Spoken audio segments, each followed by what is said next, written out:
Abre tu Biblia ahí en Lucas capítulo 24. Como sabremos, ¿no? Como cada uno de nosotros sabe, vivimos en un mundo donde hay muchas religiones o muchos sistemas de fe diferentes. Hay muchos.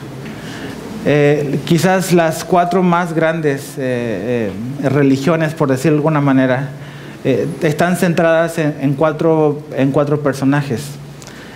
El primero, o no es el primero como que en importancia, pero está el budismo. El budismo tiene que ver con una persona en particular, con Buda. Está el judaísmo, que no tiene nada que ver con Jesús, tiene que ver con Abraham y con Moisés. Y está el cristianismo, que sí tiene que ver con Jesús. Y está el islam, que tiene que ver con Mahoma y con Alá. Ahora, de los cuatro sistemas de creencia o sistemas religiosos más importantes, el cristianismo es el único que es diferente a todos. Y lo que lo hace diferente, especialmente lo que vamos a leer esta tarde, es la resurrección de Jesús. La resurrección de Jesús pone a un lado, como muy aparte, a Jesús y al cristianismo. No es como cualquier otro. Y realmente eso es lo que Pablo dice, que si nosotros no creemos en la resurrección, si la resurrección no ocurrió, somos dignos de lástima, porque realmente la resurrección es clave y es fundamental en nuestra fe. Entonces vamos a leer los versículos. Hoy vamos a estudiar solamente los 12 primeros. Es un capítulo bastante largo, pero lo vamos a leer y lo vamos a ir como desglosando poco a poco. Dice así, verso 1. Acompáñame ahí leyendo en tu Biblia. Dice: el primer día de la semana, muy de mañana, vinieron al sepulcro trayendo las especias aromáticas que habían preparado, y algunas otras mujeres con ellas.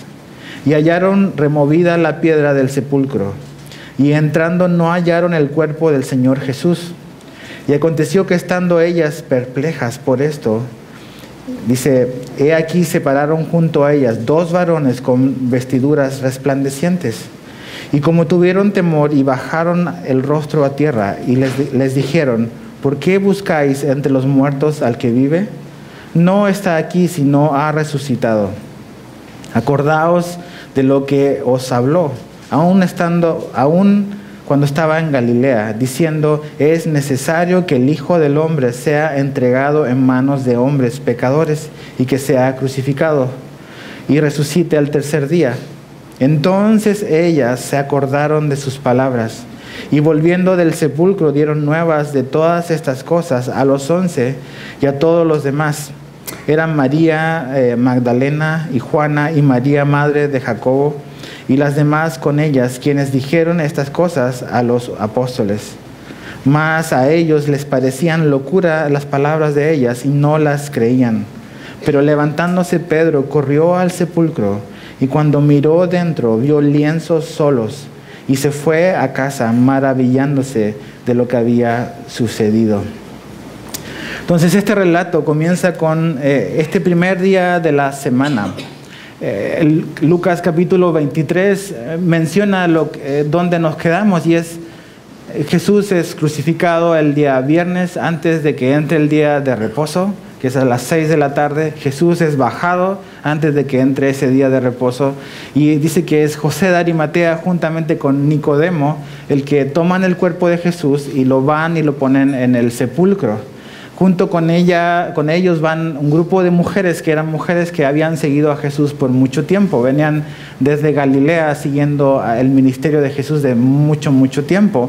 Y son precisamente estas mujeres, Lucas como que continúa el relato, son precisamente esas mujeres, las mujeres de Galilea, las que en el primer día de la semana van y se proponen ir a la tumba y al sepulcro de Jesús.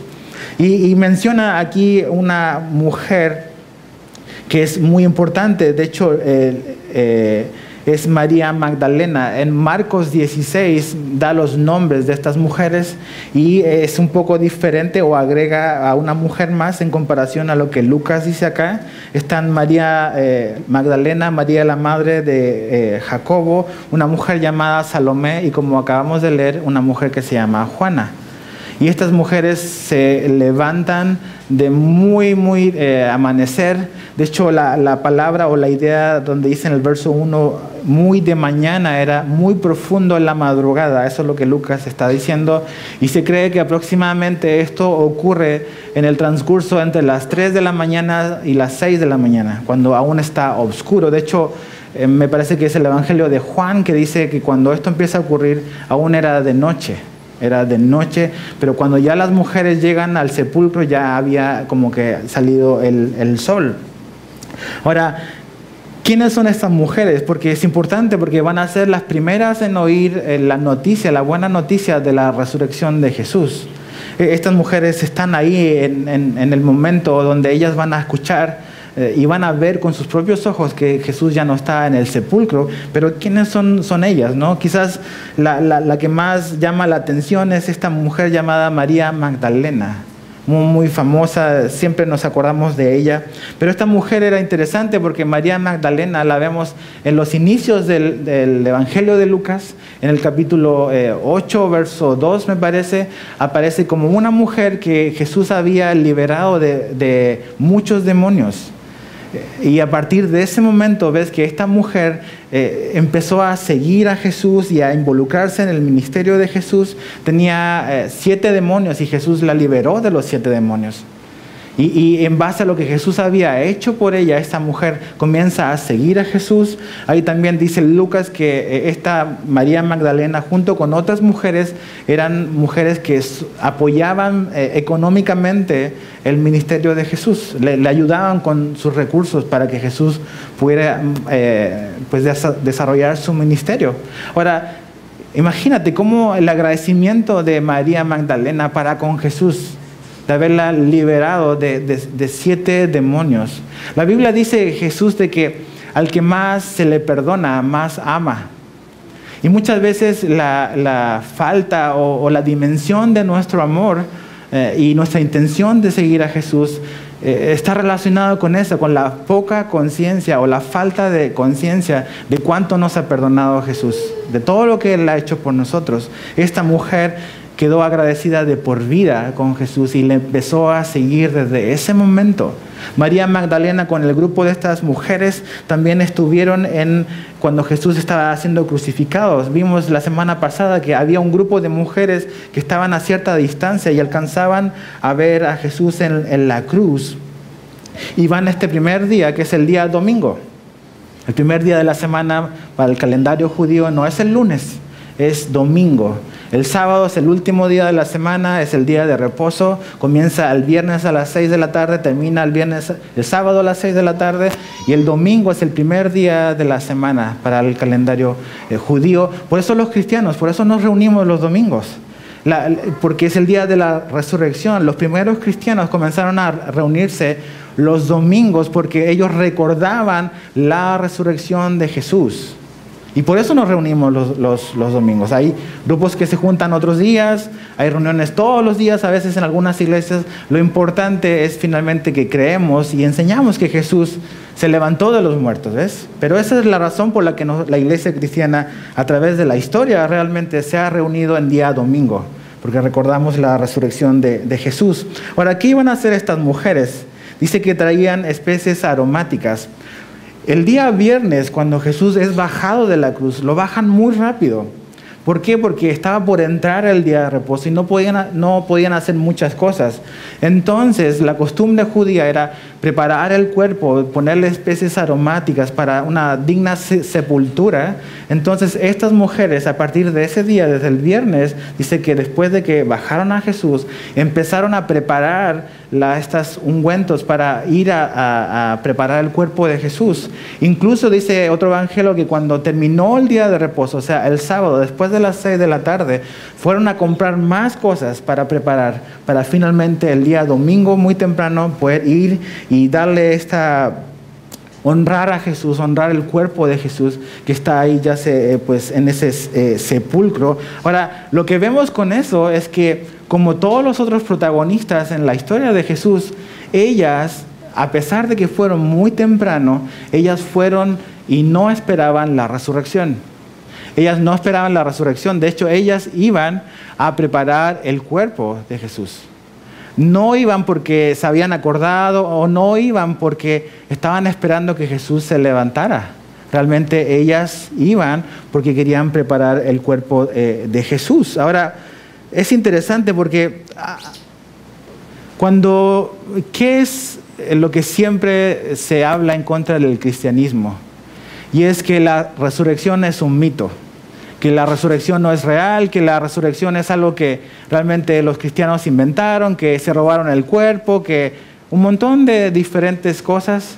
Pero al ver la historia y al ver quiénes son las primeras que se presentan a la escena, tú te empiezas a dar cuenta de que realmente es lo que está ocurriendo. Porque ¿quiénes son las primeras que llegan? Son un grupo de mujeres.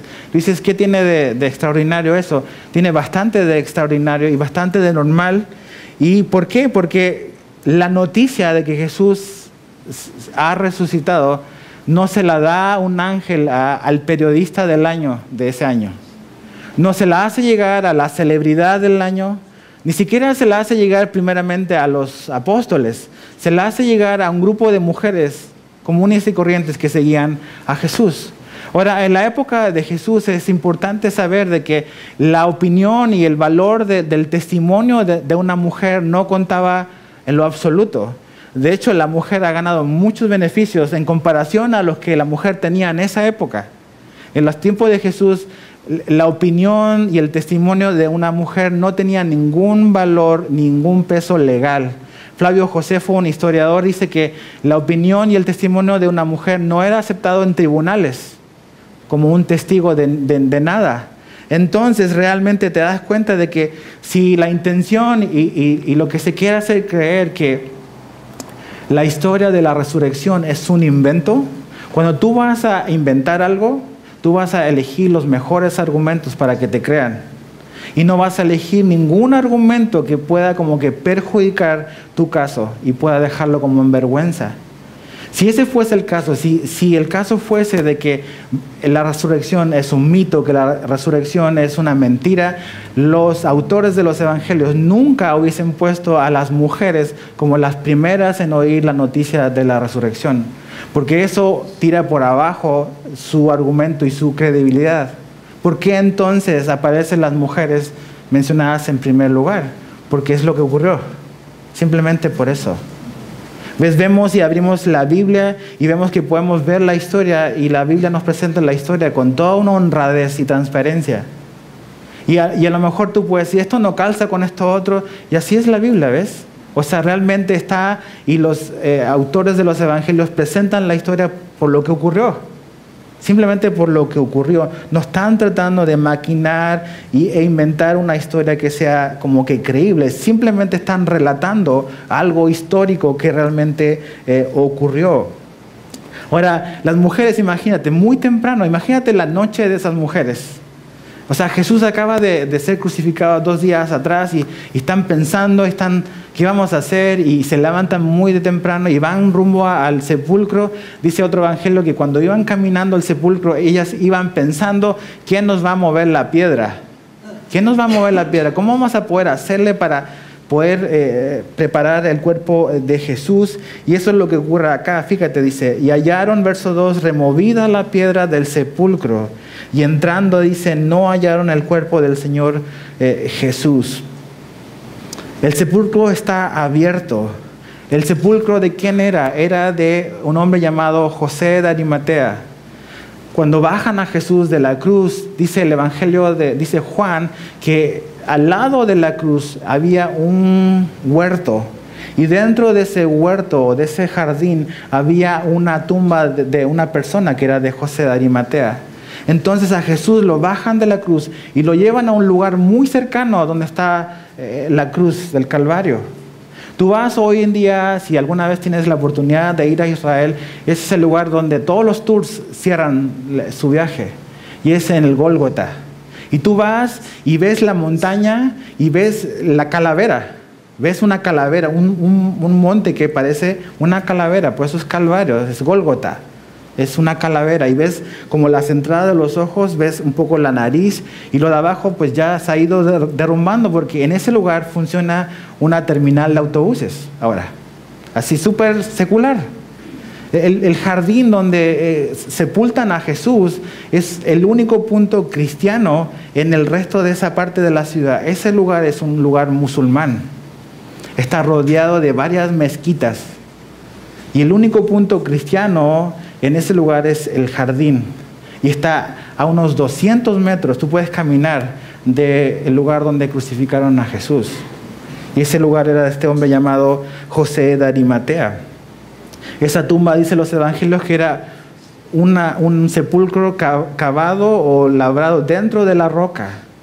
Y es eso, está como metido en la montaña y la piedra que lo tapaba era una piedra que se mueve, que es redonda, que se abre y se cierra. Y ahí pusieron a Jesús. Pero es importante, dice que cuando fueron hallaron la piedra removida.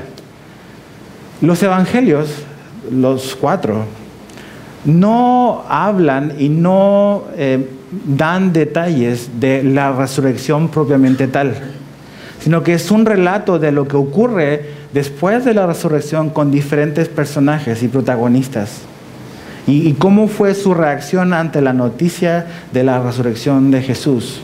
Y aquí vemos que estas mujeres están ahí. ¿Y quién va a mover la piedra? Mateo, por ejemplo, dice que la piedra fue removida por un ángel.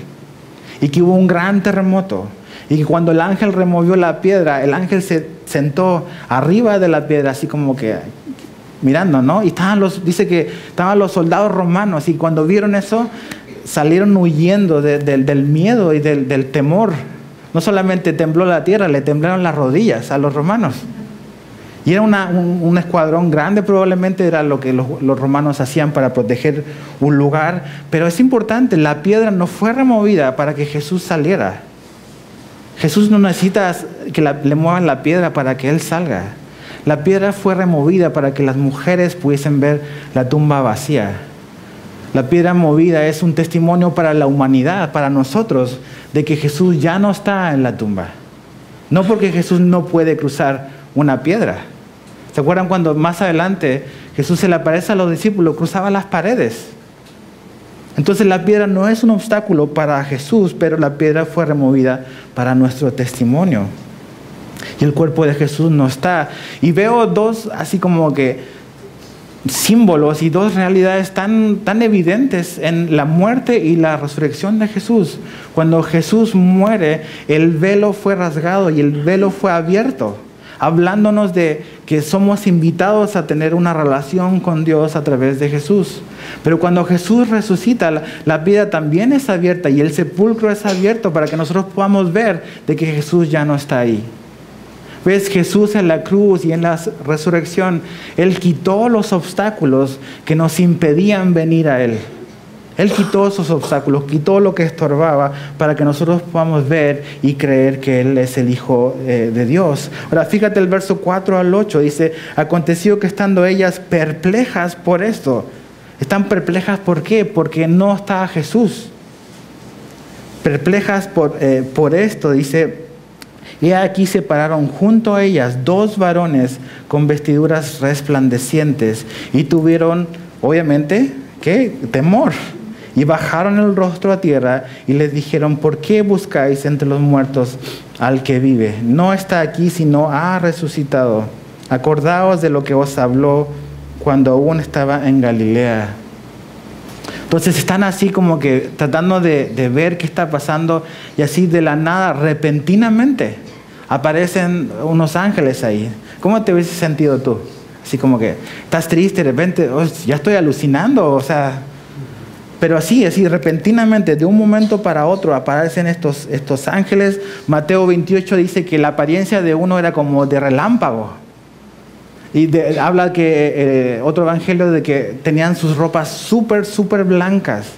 Estaban ahí como que hablándole a las mujeres, pero me llama mucho la atención la reacción de las mujeres. ¿Cuál era su actitud o cómo ellas estaban sintiendo? Dice que ellas estaban perplejas. Y la palabra perplejo quiere decir que estas mujeres estaban extraviadas y estaban perdidas. ¿Te ha pasado eso? De que, o sea, estás como que en un lugar, pero o recibiste una mala noticia, o estás pasando por un momento difícil y nada más estás como que extraviado, como que estás mirando en un lugar, pero estás en otra parte, extraviado, perdido.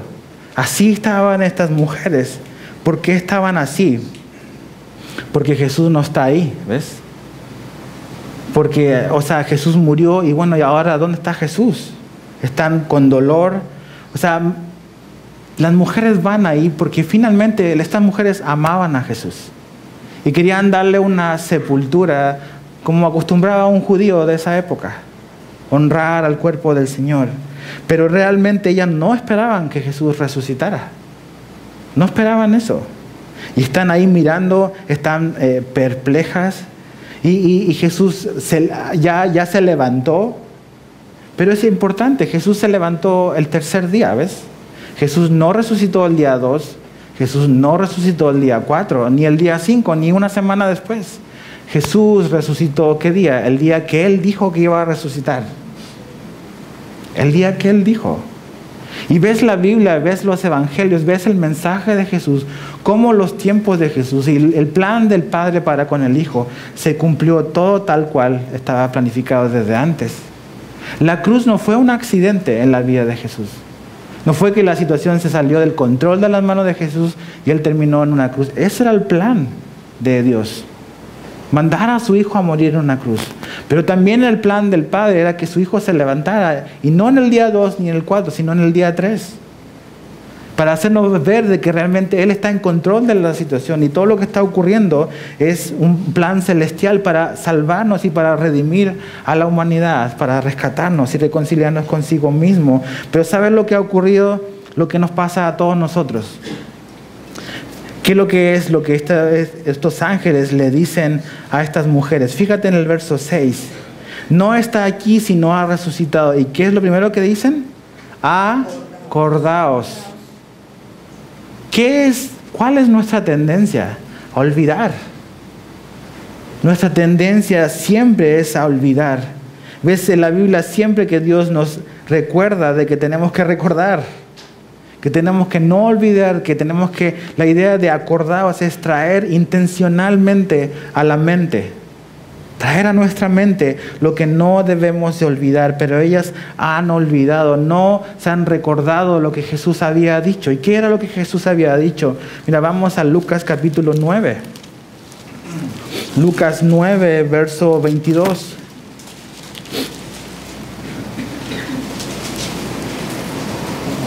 Lucas 9, 22 dice, y diciendo, es necesario que el Hijo del Hombre padezca muchas cosas y sea desechado por los ancianos, por los principales sacerdotes y por los escribas, y que sea muerto. ¿Y qué dice ahí?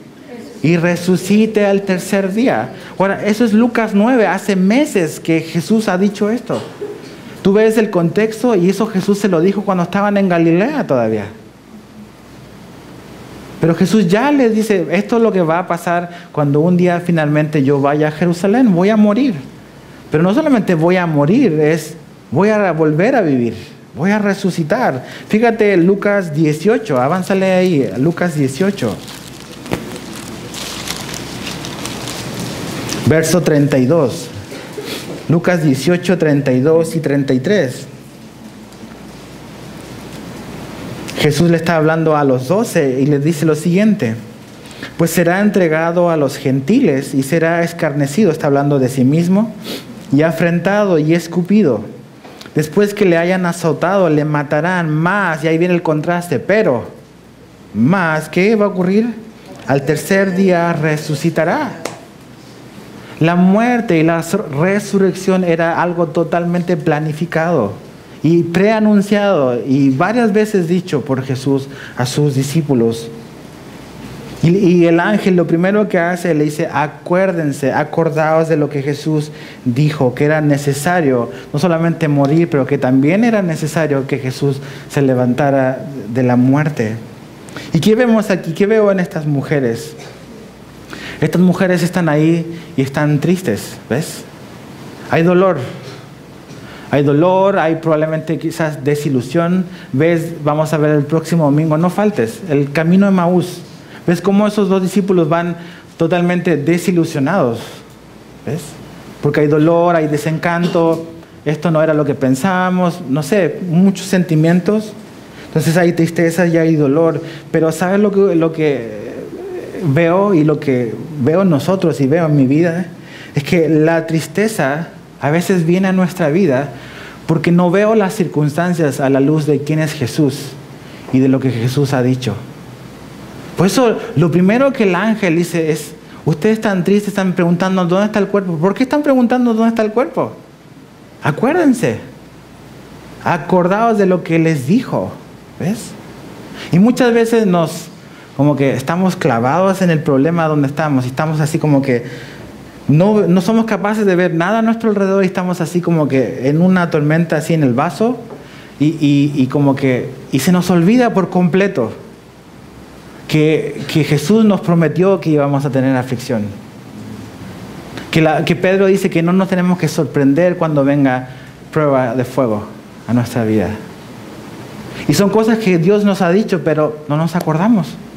Y como no nos acordamos quién es Jesús y lo que Él dijo, a veces somos presos y prisioneros del miedo, del dolor, de un montón de cosas, por simplemente no prestar atención a lo que Él nos dijo. Y estas mujeres comienzan a reaccionar, empiezan a acordarse, y su reacción es interesante. Estas mujeres reaccionan no cuando vieron el sepulcro vacío. No dicen, Jesús resucitó. No dicen eso. Tampoco estas mujeres reaccionan cuando ven un ángel. Tampoco reaccionan ahí. Estas mujeres comienzan a reaccionar cuando el ángel le dice, acuérdense de las palabras de Jesús. Y sabes que hoy en día hay mucha gente, y a lo mejor tú eres uno de ellos, que anda buscando una experiencia paranormal con Dios, algo sobrenatural, y que si te pasa eso vas a creer, y si te pasa eso vas a cambiar. Estas mujeres no cambiaron ni por el sepulcro vacío, ni por ver al ángel, cambiaron y reaccionaron cuando escucharon y se acordaron de las palabras de Jesús. Es ahí donde debemos de volver. Tenemos que recordar sus promesas. Lo que Jesús les dijo en la calma es lo que los va a sostener en la tormenta. ¿Ves? Y eso nunca lo olvides para tu vida. Lo que Jesús te enseña en la calma, eso te va a servir en la tormenta. Ellos están pasando por una gran tormenta. Jesús le dijo a sus discípulos, esta noche van a venir y van a herir al pastor y las ovejas van a salir, ¿qué? Dispersas. Va a ser la crisis de su vida. Pero ellos debían de hacer algo, ¿ves? Ellos tenían que acordarse de lo que Jesús les había dicho. Por eso el ángel dice, acordaos, recuerden, hagan memoria. Lo que Jesús me dijo en la calma me va a sostener en la tormenta.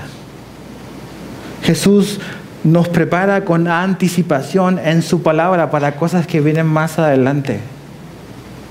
Por eso es tan importante que tú pases un tiempo cada día abriendo tu Biblia y dejando que Dios te hable por medio de la palabra. Por eso es importante venir y escuchar la palabra de Dios. Por eso es importante discipularse. Porque Dios te va a hablar. Y no es que te va a hablar de una voz que va a salir del cielo. Dios va a hablar por medio de su palabra. Es la primera fuente por la cual Dios habla. Y cuando yo pongo atención a esto, me estoy preparando para cosas que yo no tengo la menor idea de que van a venir delante. Cuando Jesús le dijo meses atrás, voy a ir y va a pasar esto, voy a morir, pero también voy a resucitar, no prestaron atención. No se acordaron. Y por eso están presos del miedo y del temor, de la desconfianza. Pero Jesús nos prepara, es muy bueno con nosotros.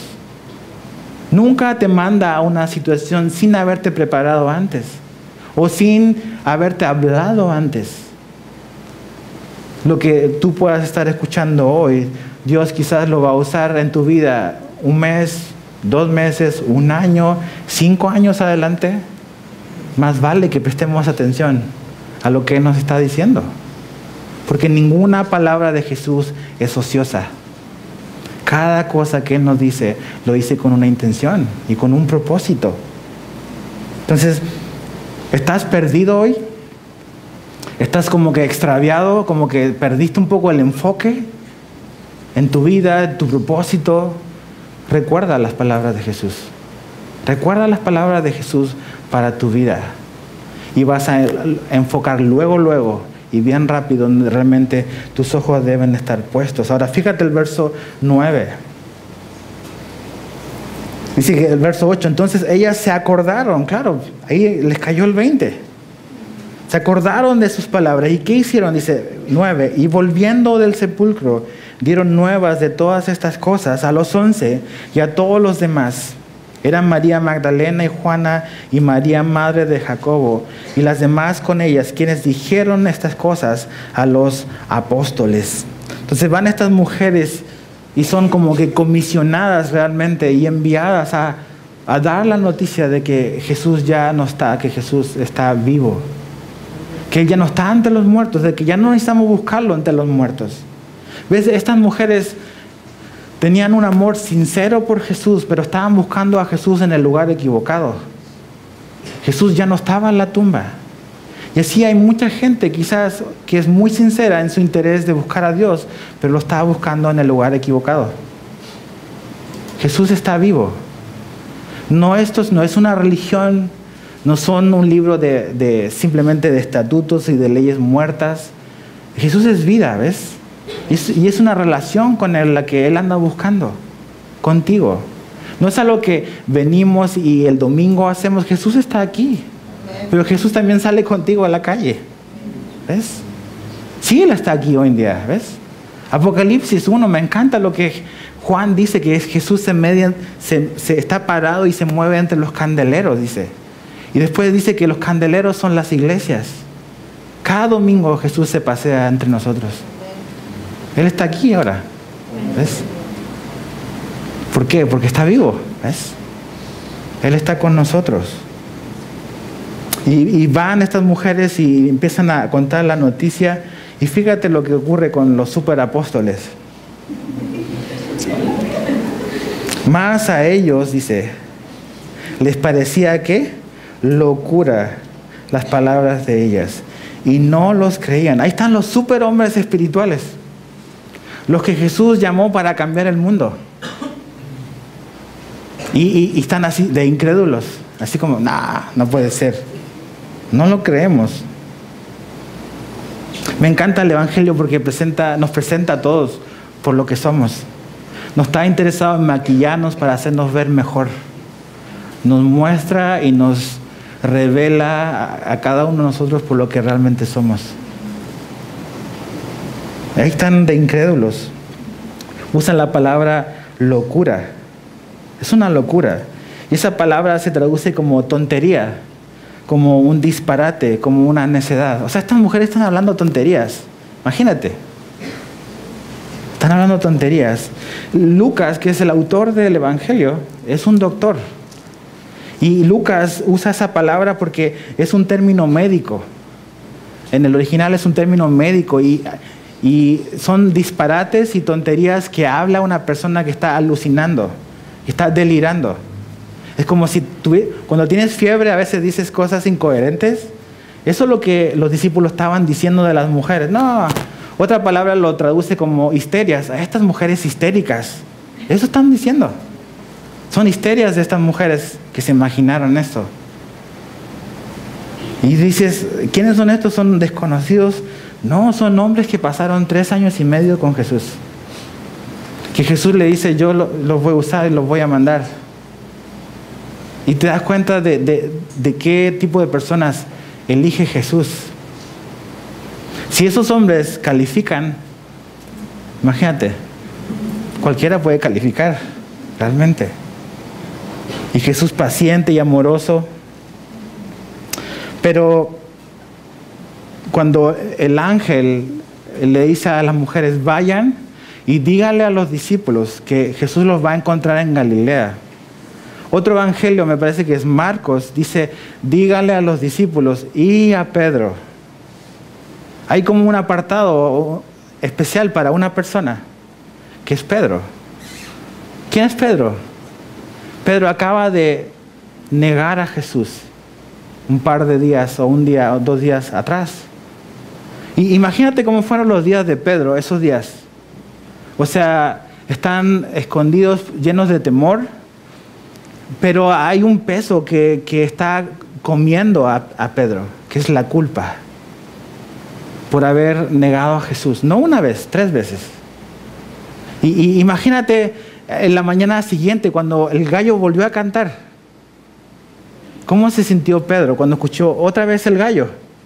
¿Ves? En la vida de Pedro, el gallo iba a recordarlo siempre, toda su vida, de su falla. Pero Jesús lo cambió para que ese gallo le recordara siempre la gracia de Jesús, que es más grande que cualquier falla. Entonces está Pedro tratando de entender, y vienen estas mujeres y hablan de que Jesús ya no está, que el cuerpo no está. Imagínate cómo empieza a sentirse Pedro. Empieza a movérsele algo, ¿no? Y dice, ¿qué es lo que hace Pedro? Dice que salió, ¿qué? Corriendo. Dice, fíjate el verso 12, pero levantándose Pedro. Entonces como que Pedro no tiene tanto la actitud de los demás de incredulidad. Pero levantándose Pedro, corrió al sepulcro. Y cuando miró dentro, vio los lienzos solos. Y se fue a casa maravillándose de lo que había sucedido. Pedro presta atención a lo que las mujeres le dicen. No lo echa en saco roto. Y corre. Pedro no es un chamaco, está grande.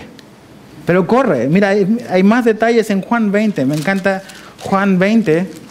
Porque el otro que corrió con él da como que información adicional, que quizás no favorece tanto a Pedro, a veces sí, no sé. Juan 20, verso 3 al 10. Juan 20, 3 al 10 dice, y salieron Pedro y el otro discípulo, que es Juan. Dice, y fueron al sepulcro. Corrían los dos juntos, pero el otro discípulo corrió más aprisa que Pedro. No sé cuál es la idea de Juan al balconear a Pedro así. O sea, algún día le preguntaremos en el cielo, pero corrió más rápido. O sea, hice mejor tiempo que tú, Pedro. Y llegó primero, dice, al sepulcro.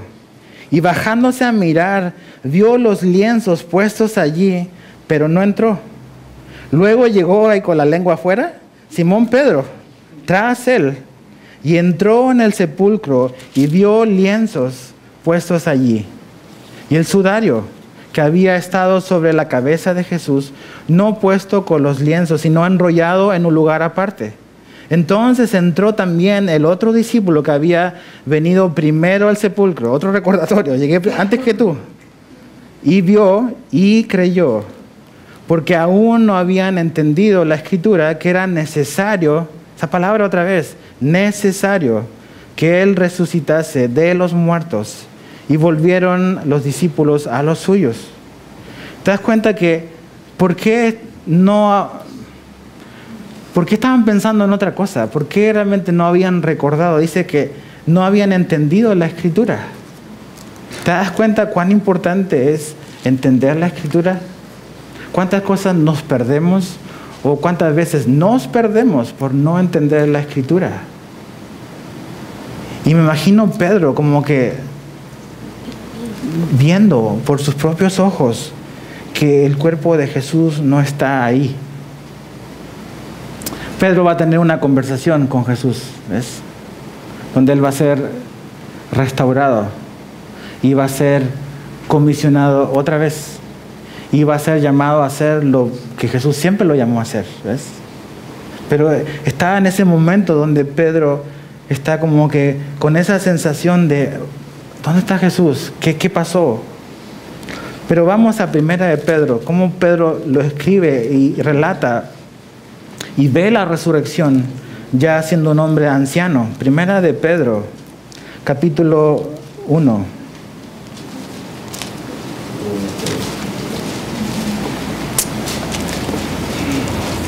Primera de Pedro 1, verso 3 al 5. Fíjate,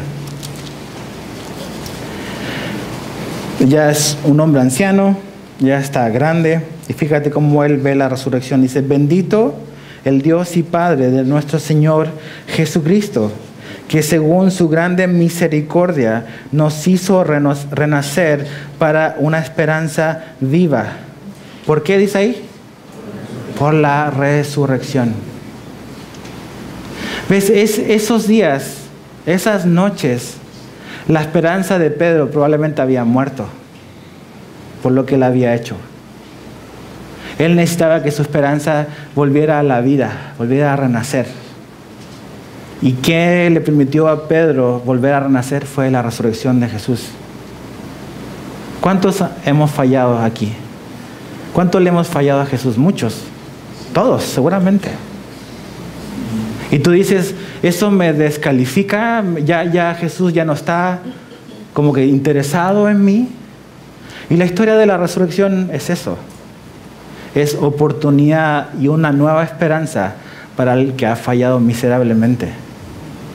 Para el que ha fallado tremendamente como Pedro. Es una nueva esperanza, o es una esperanza viva.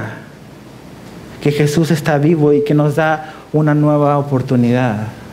Yo no sé qué has hecho, qué ha pasado en tu vida. No sé cuántas veces has tropezado, has caído, has fallado. Pero sí sé algo. Que si venimos y corremos a Jesús, Él lo está esperando. Él corre hacia nosotros. ¿Ves? Como Pedro. Jesús se le apareció a Pedro y él tiene una conversación. Y fíjate, Juan 20 también. Vamos a Juan 20. Es una conversación, es un encuentro que Jesús tiene con sus discípulos un par de días después. No es la primera vez que Jesús se les aparece, ya se les ha aparecido antes. Pero vemos que los discípulos estaban otra vez pescando. O sea, como que, imagínate, o sea, después de pasar 3 años y medio con Jesús, Jesús muere en la cruz, resucita. Y como que vamos a volver a la vieja vida, a lo que hacíamos antes. ¿Y qué es lo que hacían antes? Eran pescadores. Y estaban otra vez pescando. Dice que Jesús les preparó el desayuno. Jesús comió con ellos. Pero fíjate la conversación que tiene Jesús con Pedro ahí. Verso 15 de Juan 21. Cuando hubieron comido, Juan 21, verso 15. Cuando hubieron comido, Jesús dijo a Simón Pedro: Simón, hijo de Jonás, ¿me amas más que estos? Le respondió: sí, Señor, tú sabes que te amo. Él le dijo: apacienta mis corderos. Volvió a decirle la segunda vez: Simón, hijo de Jonás, ¿me amas? Pedro le respondió: sí, Señor, tú sabes que te amo. Le dijo: pastorea mis ovejas. Le dijo la tercera vez: Simón, hijo de Jonás, ¿me amas? Pedro se entristeció de que le dijese la tercera vez: ¿me amas? Y le respondió: Señor, tú lo sabes todo, tú sabes que te amo. Jesús le dijo: apacienta mis ovejas. De cierto te digo, cuando eras más joven, te ceñías e ibas a donde querías, mas cuando ya seas viejo, extenderás tus manos y te ceñirá otro, y te llevará a donde no quieras. ¿Y sabes qué? Eso es madurez. Es no ir donde tú quieres, es ir donde te están llevando. Esto dijo dando a entender con qué muerte había de glorificar a Dios. Y fíjate, y dicho esto, añadió: sígueme. Tú ves la relación de Jesús con Pedro, y Jesús llamó 3 veces a Pedro. En un comienzo, después a medio camino, aquí finalmente. El llamado de Pedro no cambió en lo absoluto. Es el llamado que Jesús nos hace a todos nosotros. Es la invitación que Jesús le hacía a todos. Es: ven, sígueme. ¿Ves? Y Jesús está llamando así a personas toda la vida: ven, sígueme. Y Jesús está llamando a ti a lo mismo, es a seguirlo. Y no importa si has fallado y si has tropezado, ahí está el ejemplo de Pedro. Te levantas, Jesús te restaura y le sigues siguiendo, le sigues persiguiendo, le sigues buscando a un Dios que está vivo. Pero le dice: apacienta mis ovejas. Jesús lo comisiona, ¿ves? Le da una responsabilidad, le encarga sus ovejas. a un hombre que ¿qué ha hecho recién? Negó a Jesús. ¿Ves? Si eso no es gracia, si eso no es la misericordia de Dios, ¿qué es lo que es? Que Él da una nueva esperanza a hombres y a mujeres que han fallado. Da nueva esperanza, una esperanza viva. Viendo a los discípulos, volviendo ahí a Lucas, viendo a los discípulos en la condición en la que ellos estaban llenos de miedo, escondidos. ¿Es creíble el argumento de que fueron los discípulos que escondieron o se robaron el cuerpo de Jesús? Si los evangelios nos muestran a los discípulos como hombres que realmente estaban escondidos, no querían saber nada de lo que acababa de ocurrir. Si la resurrección fuese mentira, ¿por qué los apóstoles son presentados así? Si ellos realmente hubiesen sido valientes, quizás hubiesen ido, pero en ellos no había ninguna intención de hacer nada. Estaban escondidos. ¿De qué te habla eso? De la honradez del Evangelio, que nos cuenta la historia, como realmente ocurrió. ¿Cómo podemos explicar un cambio tan radical en la vida de estos propios hombres? ¿Cómo cambiaron de ser hombres cobardes a hombres que finalmente terminaron muriendo como mártires? Si ellos hubiesen robado el cuerpo, si hubiesen ocultado el cuerpo, ¿ellos hubiesen muerto por una mentira que ellos saben? Probablemente no. Probablemente no.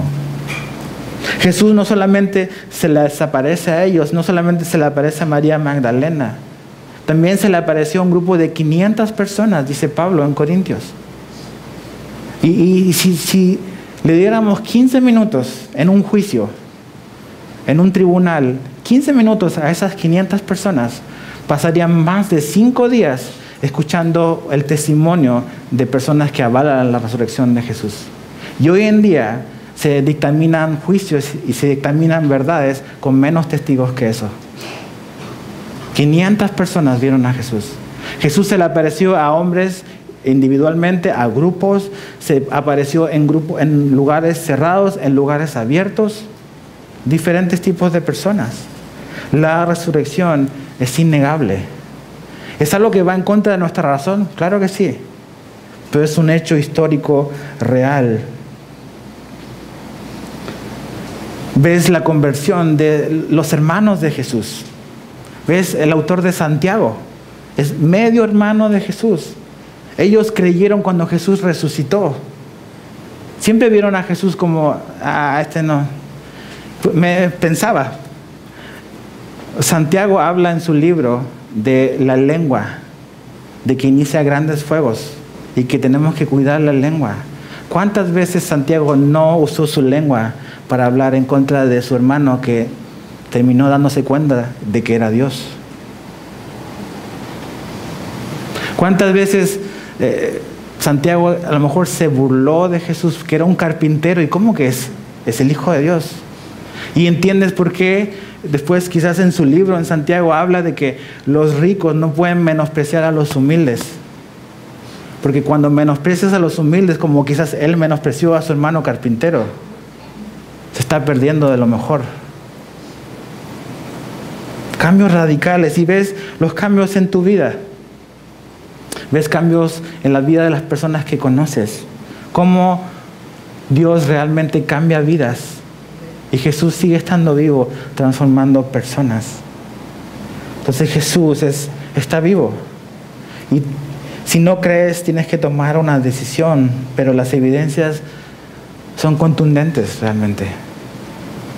Ahora, para terminar, ¿por qué la resurrección es importante?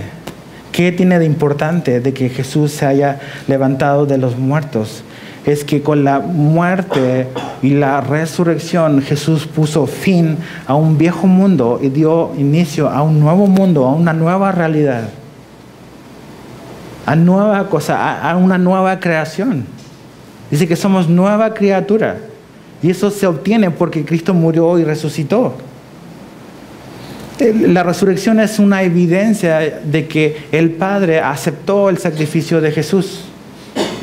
de que el sacrificio de Jesús fue suficiente para pagar nuestros pecados. Eso es lo que evidencia la resurrección. No vayas ahí, te lo leo yo. Dice Romanos 4:25, dice, fue entregado por causa de nuestras transgresiones y resucitado, dice, para nuestra justificación.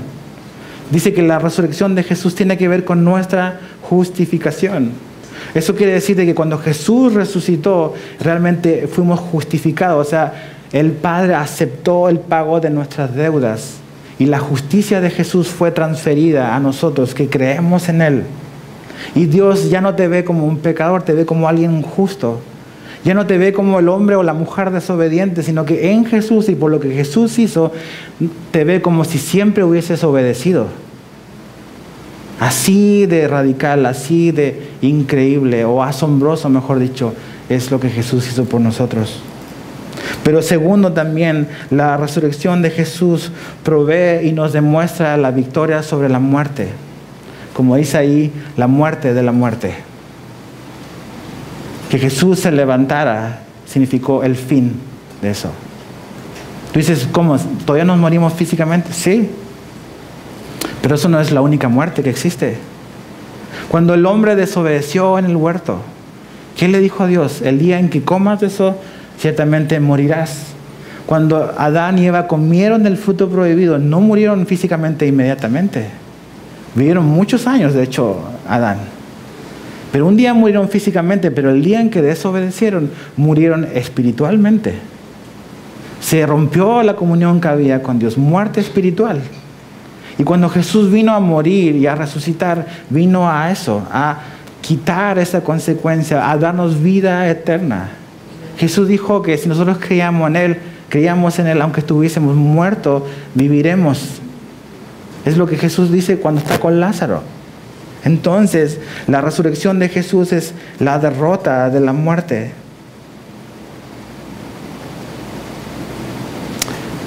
Y finalmente, la resurrección demuestra de que lo que Jesús dijo era verdad.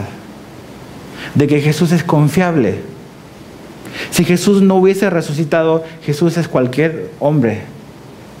Pero lo que lo hace diferente a cualquier hombre que ha existido es que Él se levantó de los muertos. Y eso nos hace responsables a tomar una decisión con lo que Él dijo. Si Él es un impostor, pues eso tienes que decirlo tú. Si Él no se levantó, bueno, no sé. Pero si Él se levantó, significa que lo que Él dijo de sí mismo es verdad. Y tenemos que tomar una decisión respecto de Él. Entonces, la pregunta es, ¿qué es lo que tenemos que hacer? Vamos a Juan y con este cerramos. Juan 6.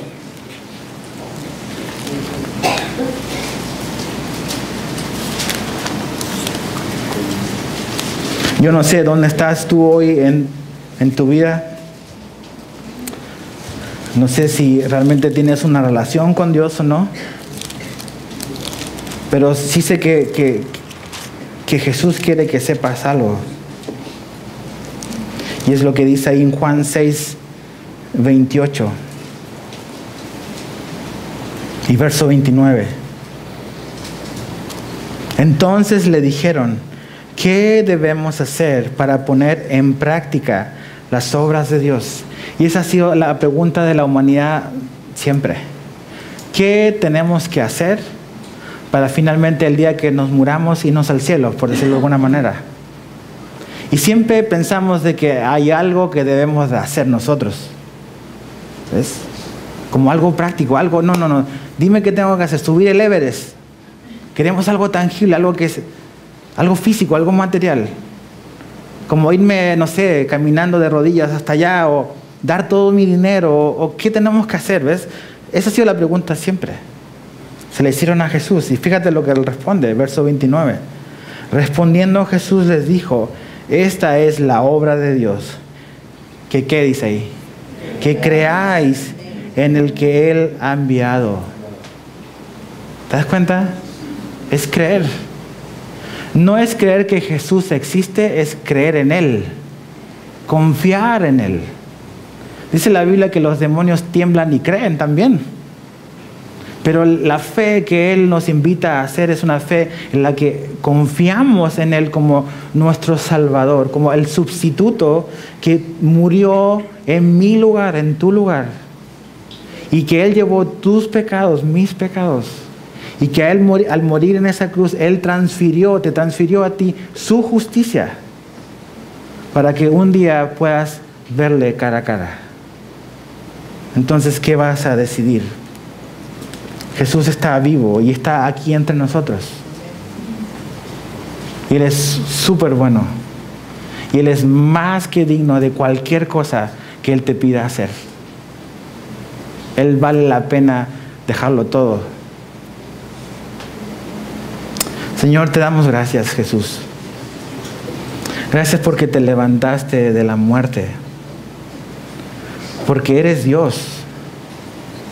Y porque triunfaste sobre la muerte en la cruz y levantándote de entre los muertos. Gracias porque creemos en un Dios vivo y porque eres una realidad. Y te pido, Señor, que tú puedas tocar los corazones que a lo mejor somos creyentes, pero estamos distraídos, estamos confundidos, estamos perdidos como estaban estas mujeres. Quizás nos ha tocado pasar por situaciones difíciles. Quizás hemos perdido a alguien, quizás algo se rompió en nuestra vida, alguna relación se rompió. Y necesitamos ser recordados de que debemos de recordar tus palabras. No permita, Señor, que nos olvidemos de lo que nos da vida. Tus palabras son palabras de vida. Y donde hay muerte, donde hay sequedad, traen vida y refrescan. Y te pido que tú, mediante tu Espíritu, hagas eso entre nosotros. Que no permitas que nos olvidemos de lo que realmente es importante. Que tú pagaste una deuda, que tú nos reconciliaste contigo, que te levantaste y que vas a regresar por nosotros. Ayúdanos a caminar cada día a la luz de esa verdad. Te damos muchas gracias, Señor. Muchas gracias, Padre, por todo lo que nos has dado. Te amamos y te bendecimos. En el nombre de Jesús. Amén.